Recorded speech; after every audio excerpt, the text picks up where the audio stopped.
नमस्कार दोस्तों, crime story channel पर आप सभी का स्वागत है। दोस्तों, यदि आप चैनल पर नए हो तो चैनल को सब्सक्राइब कर लेना और वीडियो को अपने दोस्तों के साथ शेयर कर देना। दोस्तों, आपके एक सब्सक्राइब से हमें मोटिवेशन मिलता है। आज मैं आपको अपराध की जिस वारदात के बारे में बताने जा रहा हूँ, वह वारदात लखनऊ उत्तर प्रदेश में हुई थी। तो चलिए दोस्तों, जानते हैं इस वारदात के बारे में। ऋषभ सिंह और रिया के बीच 2-4 मुलाकातों में ही प्यार हो गया था। ऋषभ रहने वाला प्रतापगढ़ का था, लेकिन लखनऊ में किराए के फ्लैट पर लेकर पढ़ाई कर रहा था। उसके पिता सिंचाई विभाग में क्लर्क थे और बड़ा भाई प्रतापगढ़ में ही एक प्राइवेट स्कूल चलाता था। ऋषभ ने एमएससी तक की पढ़ाई की थी और एमएससी की तैयारी कर रहा था। रिया और ऋषभ के बीच जैसे जैसे प्यार गहराता गया, वे एकांत में भी मिलने लगे। रिया ऋषभ के कमरे पर भी आने जाने लगी। इसी दौरान ऋषभ को रिया के शराब पीने की आदत के बारे में भी मालूम हुआ। रिया शराब पीने के लिए क्लब जाती थी। ऋषभ को भी शराब पीने का शौक था, इसीलिए ऋषभ ने उसकी इस कमजोरी में अपने शौक को शामिल कर लिया। गाहे बगाहे दोनों शराब के लिए साथ साथ क्लब जाने लगे। दोनों एक साथ पीने पिलाने का एक असर यह हुआ कि वे एक दूसरे की अच्छाइयों और कमजोरियों से भी वाकिफ हो गए। वे आपस में बेहद प्यार करने लगे थे। रिया ने ऋषभ में एक जिम्मेदारी मर्द की खूबियों के अलावे भविष्य में सरकारी नौकरी शुदा मर्द की पत्नी होने के सपने देखे। ऋषभ प्रतियोगी परीक्षाओं की तैयारी करने के लिए प्रतापगढ़ से लखनऊ आ गया था। वहीं सुशांत गोल्ड सिटी में स्थित एक फ्लैट में रह रहा था। बात 17 अगस्त 2023 की शाम की है। करीब 3 बज रहे थे। उस दिन उसका मन कुछ उखड़ा उखड़ा लग रहा था, लेकिन फिर भी अपने दोस्त अमनजीत को लेकर फ्लैट में आया था। कॉल बेल दबाने ही वाला था कि उसे ध्यान आया कि वह तो पिछले कई दिनों से खराब है। अचानक उसका एक हैंडल पर चला गया और दूसरे हाथ से दरवाजे पर थपकी देने लगा। हैंडल के घूमते ही दरवाजा खुल गया। उसने सोचा कि शायद भीतर की कुंडी ठीक से नहीं लगी होगी। फ्लैट के अंदर पैर रखते ही उसके दोस्त को ड्राइंग रूम में बिछा दिया और रिया आवाज लगाई। कुछ सेकंड तक रिया की आवाज आती रही, तब वह बोला, रिया कहाँ हो तुम? देखो आज मेरे साथ कौन आया है। फिर भी रिया की कोई आवाज नहीं आई। तब अमनजीत की और मुंह करके सीधे से बोला, शायद अपने कमरे में सो रही है, मैं देखता हूँ। इसी के साथ वो सीधा रिया के बेडरूम में चला गया।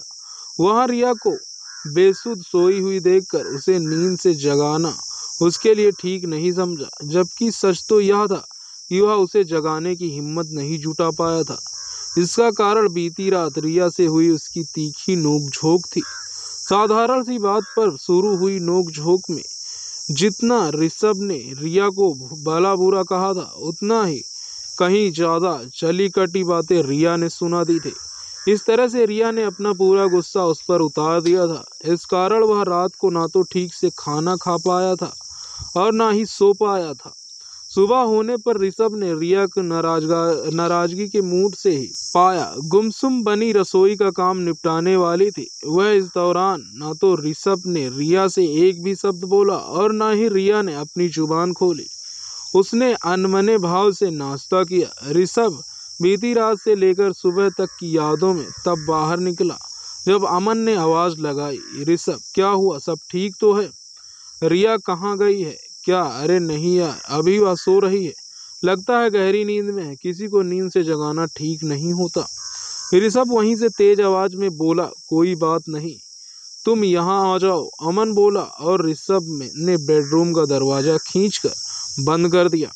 संयोग से दरवाजे के हैंडल पर उसका हाथ तेजी से लग गया और दरवाजा खटकी से तेज आवाज के साथ बंद हो गया। इसी आवाज की वजह से रिया की नींद खुल गई। ऋषभ ड्राइंग रूम में अमन के पास आ गया था। कुछ सेकेंडों में ही रिया की आंखें मलती हुई किचन में चली गई थी। किचन में जाते हुए उसकी नजर अमनजीत पर भी पड़ गई। अमनजीत ने भी उसे देखा और तुरंत बोल पड़ा, भाभी जी नमस्ते, कैसी हो? थोड़ी देर में ही रिया ने एक ट्रे में पानी भरे 2 गिलास लाकर अमनजीत की ओर बढ़ा दिए थे। अमनजीत ने भी पानी पीकर खाली गिलास ट्रे में रख दिया। रिया अमनजीत से परिचित थी और यह भी जानती थी कि वह सबका जिगरी दोस्त है। इस कारण उसके मान सम्मान में कोई कमी नहीं रहती थी। अमन से औपचारिक बातें करने के बाद दोबारा किचन में चली गई। कुछ मिनटों में ही रिया अमन और ऋषभ के पास 3 कप चाय ट्रे में लेकर उसके सामने स्टूल पर बैठ गई। वास्तव में अमन को ऋषभ के साथ आया देखकर रिया कुछ अच्छा महसूस कर रही थी। वह भी बीती रात से लेकर कुछ समय पहले तक के मानसिक तनाव से उभरना चाह रही थी। चाय का कप उठाकर मुस्कुराते हुए अमन की ओर बढ़ा दिया। अमन का पकड़ता हुआ बोला, भाभी जी आप ठीक तो हैं? कैसा हाल बना रखा है? लगता है सारी रात ठीक से सो नहीं पाई। रिया चुप बनी रही, ऋषभ भी चुप रहा। कुछ सेकेंडों बाद रिया धीमी आवाज में बोली, ये अपने दोस्त से पूछो, तुम्हारे सामने तो बैठा है। क्यों भाई ऋषभ? अमन दोस्त की ओर देखते हुए बोला। अरे यह क्या बोलेंगे, इन्होंने तो मेरी जिंदगी में भूचाल ला दिया है। अब बाकी बचा ही क्या है, इसे तुम ही समझाओ। रिया थोड़ी तलक आवाज में, क्या बात हो गई है? तुम दोनों के बीच फिर से कुछ हुआ है क्या? अमनजीत बोला, तकरार की बात करते हो? युद्ध हुआ है? युद्ध? बातों का युद्ध? यह नाराजगी के साथ बोली। थोड़ी सांस लेकर फिर बोलना शुरू किया। कई साल पहले मेरे साथ गुजारने के बाद कहता है कि शादी नहीं कर सकता। इसके चक्कर में मैंने अपने घर वालों को छोड़ दिया और अब यह कह रहा है कि शादी नहीं कर सकता। अब तुम ही बताओ कि मैं कहाँ जाऊँ, क्या करूँ? बाकी भाभी जी आप ऐसी बातें न करें। अमन ने रिया को समझाने की कोशिश की। यही तो मेरी जिंदगी बन गई है। कहाँ तुम मुझे बड़ा प्यार उमड़ता था, कहता था तुम्हारे बिना नहीं रह सकता, एक पल भी नहीं गुजार सकता। शादी करेंगे जल्दी, अपनी नई दुनिया बसाएंगे। कहाँ गई वह प्यार की बातें, कहाँ गए वादे जिसके भरोसे मैं बैठी रही? रिया ने जब अपने मन की भड़ास पूरी तरह से निकाल ली तब अमन ऋषभ सिंह से बोला, क्यों भाई ऋषभ, यह क्या सुन रहा हूँ? रिया जो कह रही है क्या वह सही है? अगर हाँ तो तुम्हें इसकी भावनाओं के साथ खिलवाड़ नहीं करना चाहिए। ऋषभ अपने दोस्त की बातें चुपचाप सुनता रहा। उसकी जुबान से एक शब्द नहीं निकल रहा था। उसकी चुप्पी देखकर अमन फिर से बोलने लगा, तुम रिया से शादी क्यों नहीं कर रहे? उसकी उपेक्षा करके तुम एक औरत की जिंदगी से खेल रहे हो। देखो भलाई इसी में है कि जितनी जल्दी हो सके तुम रिया से शादी कर लो और इसे समाज में सिर उठाकर चलने का मान सम्मान दो। मान सम्मान की बात सुनते ही ऋषभ बिफड़ पड़ा। कड़वेपन के साथ बोला, तुम किस मान सम्मान की बात कर रहे हो? इसने आज तक मेरा सम्मान किया है। भरी पार्टी में शराब पीकर मेरी इज्जत की धज्जियां उड़ा चुकी है। शादी की बात करते हो, इसे तो शादी के बाद मेरे मम्मी पापा के साथ रहना भी पसंद नहीं है। उसके लिए यह साफ मना कर चुकी है, तो मैं इसके साथ शादी कैसे कर सकता हूँ? अमन को ऋषभ की बातों में दम नजर आया। वह इस सच्चाई से अनजान था। अजीब दुविधा में फंसा अमन समझ नहीं पा रहा था कि आखिर वह किसका पक्ष ले और किसे कितना समझाए। फिर भी उस रोज अमन ने दोनों को सही राह पर चलने की, जल्द से जल्द किसी नतीजे पर पहुंचने की सलाह दी। थोड़ी देर बाद अमन ने बोझिल मन से दोनों से विदा ली और अपने घर चला गया। उसके जाते ही दोनों फिर से उलझ गए। तू मैं होने लगी। दोनों एक दूसरे पर आरोप लगाने लगे। उसके आपसी झगड़े के बीच अमन को क्यों लाया, इस बात पर उन दोनों में काफी समय तक बहस होती रही। वे चीख चक कर बातें कर रहे थे। उनकी आवाजें अपार्टमेंट के दूसरे फ्लैटों में जा रही थी, लेकिन उनके पास कोई भी ऐसा नहीं था जो उन्हें झगड़ने से रोक सके, उनको शांत कर सके या उन्हें समझा बुझा सके। पड़ोसियों के लिए तो उनके झगड़े आए दिन की बात हो चुकी थी। कुछ देर बाद उसी फ्लैट में गोली चलने की आवाज आई तो एकदम से अचानक शांति छा गई। अपार्टमेंट के लोग भी एकदम से चौंक गए थे। किसी ने अपने घरों की खिड़कियां खोल ली तो कोई तुरंत बालकनी में आ गए। उनमें से कुछ लोग भागकर उस फ्लैट के दरवाजे पर भी आए, लेकिन वहां उनके पैर छिटक गए क्योंकि उनके फ्लैट नंबर 203 पर बाहर से ताला लगा हुआ था। उन्हें यह समझ में नहीं आया कि थोड़ी देर पहले इस फ्लैट से आवाजें आ रही थी तो बाहर ताला कैसे लगा है। अंदर गोली चलने की वारदात हुई है, उसने कोई जख्मी हो गया सकता है या फिर किसी की मौत भी हो सकती है। थोड़ी देर पहले तो वहां 3 लोग थे, उन्होंने तुरंत पुलिस को खबर कर दी, जबकि कुछ पड़ोसियों ने पास रिया के मायके का मोबाइल नंबर था। उन्होंने तुरंत इसकी सूचना उन्हें दे दी। थोड़े समय में ही पुलिस टीम भी वहां पहुंच गई। उनमें SHO Atul Kumar Srivastava, SSI Gyanendra Kumar, SI Deepak Kumar Pandey, Narendra Kumar Kanaujia, Santosh Kumar और महिला सिपाही दीपा चौधरी थी। एसएचओ अतुल कुमार के सामने फ्लैट का ताला तोड़ा गया। पुलिस टीम ड्राइंग रूम होती हुई बेडरूम में चली गई। रिया फर्श पर खून से लथपथ पड़ी थी। चारों ओर खून फैल चुका था। पुलिस की शुरुआती जांच में पता चल गया कि रिया की मौत हो चुकी है। उसे 2 गोलियां मारी गई थी, एक माथे पर जबकि दूसरी सीने के पर। घटनास्थल तक का मुआयना करने के बाद इंस्पेक्टर श्रीवास्तव ने इसकी सूचना डीसीपी विनीत जायसवाल और एसीपी शशांक सिंह को दे दी। फॉरेंसिक टीम के साथ घटनास्थल पर पहुंच गए। उन्हें वहां 4 जिंदा कारतूस, 4 खोखे भी मिले। पुलिस ने रिया के कमरे की गहन खोजबीन की। इस बीच लखनऊ सदर कैंट निवासी रिया के पापा शिव शक्ति गुप्ता भी अपनी पत्नी गीता गुप्ता के साथ वहां पहुंच गए। उन्होंने पुलिस को बताया कि उनकी बेटी रिया विभूति खंड स्थित एक कंपनी में काम करती थी। वहीं उसकी मुलाकात ऋषभ सिंह से हुई थी। वह उसी के साथ रहती थी। उस समय फ्लैट में और कोई नहीं था। निश्चित तौर पर ऋषभ ने ही रिया की मौत का किया होगा और उसकी हत्या के बाद फरार हो गया होगा। पुलिस ने जरूरी कार्रवाई करके पोस्टमार्टम के लिए भेज दिया। इसी के साथ 18 अगस्त 2023 को धारा 302 आर्म्ड एक्ट किया धारा 315 का मामला दर्ज कर लिया गया। मामले की विवेचना का कार्य इंस्पेक्टर ने संभाल लिया। उनकी पहली कार्रवाई ऋषभ को गिरफ्तार करने की थी। इसमें पुलिस को जल्द सफलता मिल गई। वह लुलु मॉल के पास पार्क में दबोच लिया गया। उसे थाने लाकर पूछताछ की गई तो बगैर किसी विरोध या हिला हवाली के उसने अपना जुर्म कबूल कर लिया। इसका कारण उसने रिया की बेवफाई बताया। इस मामले में ऋषभ के दोस्त अमनजीत का नाम भी शामिल हो गया था। पूछताछ पर उसने रिया की हत्या की जो कहानी बताई वह कुछ इस प्रकार से थी। रिया लखनऊ कैंट के ओल्ड गोता बाजार स्थित मकान में रहने वाले शिव शक्ति गुप्ता की बेटी थी। गुप्ता का एक छोटा सा परिवार था। पत्नी के अलावा इकलौती संतान के रूप में रिया ही थी। गुप्ता बीमार रहते थे, जिससे परिवार की जिम्मेदारी पत्नी गीता पर आ गई थी। मम्मी की देखरेख में रिया ने पढ़ाई की थी, लेकिन वह फैशन परस्त थी। बिंदास किस्म का आचरण और चाल चलन का कोई भी उसकी अदा पर फिदा होने को तत्पर रहता था।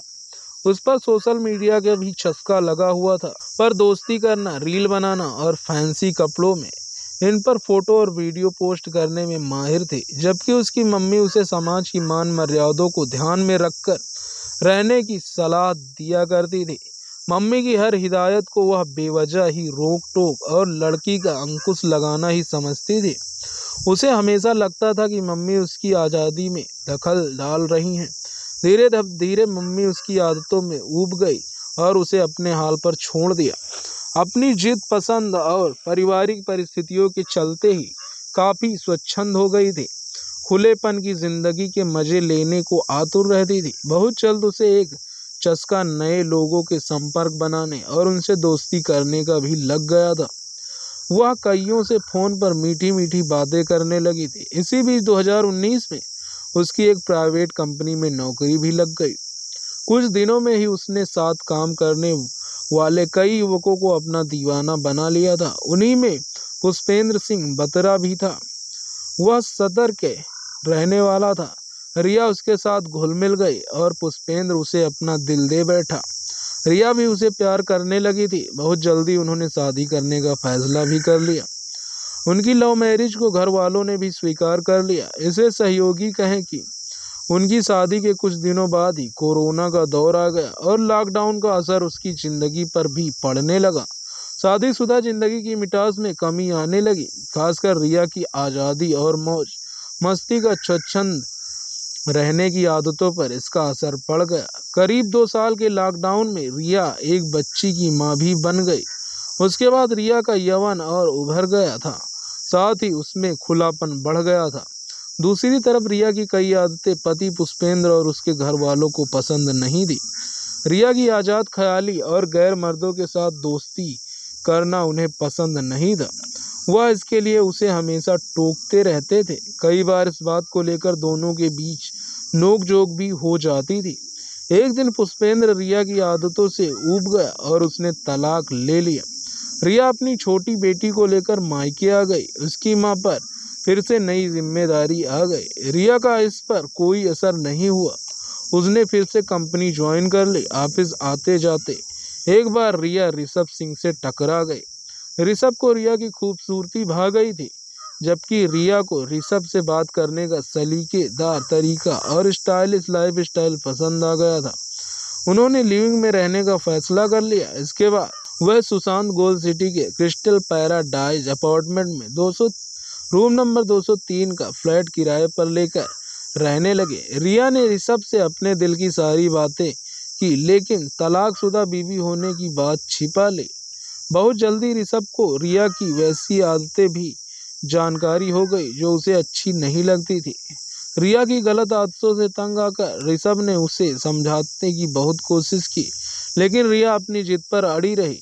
जब भी उसके बीच इसे लेकर नोकझोंक होती, रिया एक ही राग अपनाती, मुझसे शादी करोगी। बगैर बताए घर से घंटों गायब रहने के बाद में पूछने पर वह ऋषभ को ही भला बुरा कहने लगती थी। इस वजह से ऋषभ उससे नाराज रहने लगा और उसके साथ शादी करने का जुनून भी उसके सर से उतर चुका था।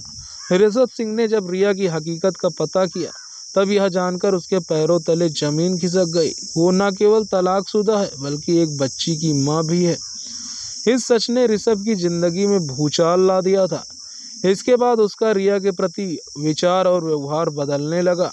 रिया का भी अपना एक प्रोफेशनल कैरियर था। उसने मेकअप डिजाइनिंग में डिप्लोमा कर रखा था।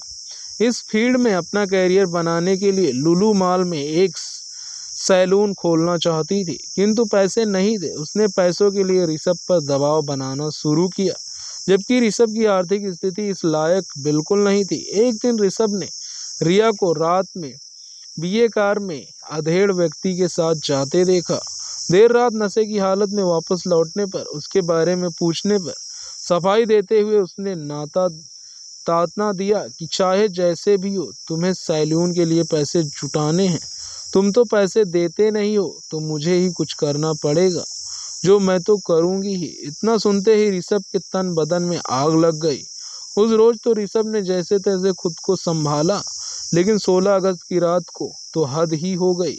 रिया अपने एक दोस्त की पार्टी में गई हुई थी, साथ में ऋषभ। बीती पार्टी में रिया ने अपने दोस्तों के साथ शराब पी और जमकर डांस भी किया। यह देखकर ऋषभ बौखला गया। उसने पार्टी में ही उसे समझाने की कोशिश की, जबकि रिया नशे में धुत थी। वह ऋषभ को ही ताने देने लगी। उसने वही उलझ गई। यहाँ तक वह कह डाला कि उसकी कोई गुलाम नहीं है, जो जब देखो तब उसे मान मर्यादा का पाठ पढ़ाता रहता है। वह दोनों भारी मन से घर आ गए, लेकिन आते ही फिर उलझ गए। एक दूसरे पर तीखे आरोप लगाने लगे। गुस्से में ऋषभ भी बोला, मेरे साथ रहना है तो ढंग से रहो, वरना मुझे छोड़कर चली जाओ। यह सुनते ही रिया का गुस्सा भी 7वें आसमान पर चढ़ गया। वो बोली, चली जाऊं? क्यों चली जाऊं? मैं कई महीनों तक मेरे शरीर के साथ खेला, अब कहते हो चली जाओ, मेरा पीछा छोड़ दो। इसका खामियाजा भी तुम्हें भुगतना पड़ेगा। मैं कोर्ट जाऊंगी, तुम्हारे खिलाफ रेप का मुकदमा दर्ज करूंगी, फिर सड़ते रहना जिंदगी भर जेल में। इस धमकी के साथ रिया ने तुरंत अपने एक परिचित वकील को भी फोन मिला दिया। रोती हुई बोलने लगी, ऋषभ की शिकायत करती हुई उसके खिलाफ तगड़ा केस बनाने को बोली। यह सुनकर ऋषभ बुरी तरह से घबरा गया। उसे मालूम था एक बार शिकायत दर्ज हो गई तो उसकी गिरफ्तारी तय है और उसकी जमानत भी नहीं होगी। उस रात वह सो भी नहीं पाया और सुबह होते ही सीधा अपने दोस्त अमनजीत के पास चला गया। उसे रिया के बारे में सारी बातें बता दी। अमनजीत ने ऋषभ सिंह को शांत रहने को कहा और रिया को समझाने के मकसद से उससे घर पर आ गया, लेकिन बात नहीं बनी। जबकि उसने दोनों को काफी समझाने की कोशिश की, बात बिगड़ती देख अमनजीत वापस अपने घर आ गया। उसके निकलते ही दोनों के बीच फिर से तकरार शुरू हो गई। ऋषभ ने गुस्से में तमंचा निकाल लिया। वह काफी तहस में आ गया और उसने तुरंत रिया पर गोलियां दाग दी। इसके बाद फ्लैट में ताला लगाकर वह लुलु मॉल चला गया। ऋषभ से पूछताछ करने के बाद पुलिस ने उसे न्यायालय में पेश किया, जहां से उसे जेल भेज दिया गया। दोस्तों, आप अगर चैनल पर नए हो तो आप चैनल को सब्सक्राइब करके कमेंट बॉक्स में अपनी इस कहानी के बारे में अपने विचार जरूर लिखिए। मिलता हूँ इसी तरह की नई कहानी में। और इस कहानी का उद्देश्य किसी को परेशान करना नहीं है, किसी का दिल दुखाना नहीं है, बल्कि आपको जागरूक करना है, आपको सचेत करना है। दोस्तों, मिलते हैं आगे की कहानी में। तब तक के लिए हमें इजाज़त दो। आप सभी अपना ख्याल रखो। धन्यवाद।